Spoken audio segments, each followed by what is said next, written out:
We've discussed quite frequently the necessity for generating unique hash values for our blocks. This hash value is generated from all of the data particular to that block, including its timestamp, the given data it's storing, and most importantly, the unique hash value of the block that came before it. For our hashing function, we'll use an algorithm called SHA256, which stands for Secure S Hash H Algorithm A 256. The 256 part represents the fixed size of 256 bits for the hash, which is 32 bytes, or in other words, 32 characters that will be generated to represent the hash.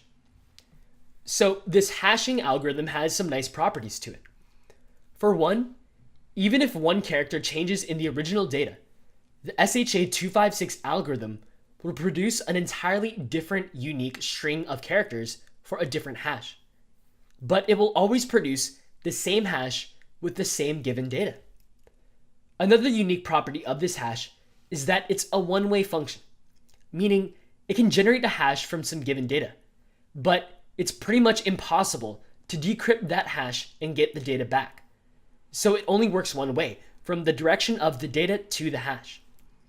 Now, this is useful when it comes to validating blocks. If a set of data produces a unique hash, then in our blockchain system, we can immediately know if data has been tampered with, if its generated hash is different from one that we create given the data that is already there in the block. All right, let's add this SHA256 hash function to our project. To begin, head to the command line because we're going to be installing a new module, so make sure you're in the SF chain directory. This new module is called Crypto-JS. Crypto.js is a neat module which contains an SHA256 function that we can use. So let's install it. npm I crypto-js, and we'll save it. So we'll save it with the --save dependency, so that way it's listed as a dependency in our package.json file. So if you cat out the package.json, you'll see that there is a dependency of crypto.js, or rather crypto-js, in the project now. All right, now let's go back to our code editor, and we're going to take advantage of that module in order to add a hash function to the block.js file. So make sure you're in block.js. And now, at the very top of the file, let's access the SHA256 function and store it in a constant also called SHA256. That is all caps. So that's SHA, all caps, 256. And then we're going to set it equal to requiring the SHA256 function from crypto.js. So it's crypto-js / this time all lowercase SHA256. So this will be a function now, which is a hashing algorithm which generates a unique hash based off of given data. So now let's add a new static hash function to the class. So underneath mine block, let's add a new function called hash.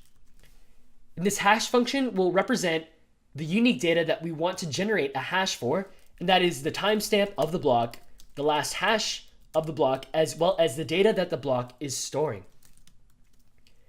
So now as a result of this function, we're going to return a call to the hash function we required, which was the SHA256 function. So we're going to return, in all caps, SHA256, which is the function we required at the top. And then the input is the unique data that we would like to hash. For us, that's a combination of all of these parameters. We'll combine them as one input by using an ES6 template string. So we'll use backticks, and that's the one key, or rather the key next to the one key. Notice that they're diagonal ticks, not regular commas. And then for each piece of data that we want to insert, we'll use $, so there's 3 of them, or rather $ curly braces. For the first one, we insert the timestamp. The next one is the last hash, and the final one is the data. So again, we're combining all these inputs as one string using an ES6 template string. And finally, let's call toString on this hash function since it returns an object, but we want its string representation. And great, we have the hash function set up. So now we can get rid of this to-do and replace it by calling block.hash and giving it the relevant data it needs to generate that hash. So we'll give it its timestamp as the first parameter, the last hash as the second parameter, and finally the data that we're storing as the final parameter. Okay, great. As we save this, we should be ready to go back to the command line, check out the dev test script, and then see if we have a unique hash value for the mine block that we're currently testing. So go back to the command line. You can go ahead and clear your window over there, and then rerun npm run dev test if you don't have it running already. And the output that you'll see is a block that is generated, and its hash indeed is a unique value, and mine is 0dcf9 ... Now, there's a 100% chance that your hash will be different because of the fact that your timestamp will be generated at a different time, and that timestamp is being used for the hash.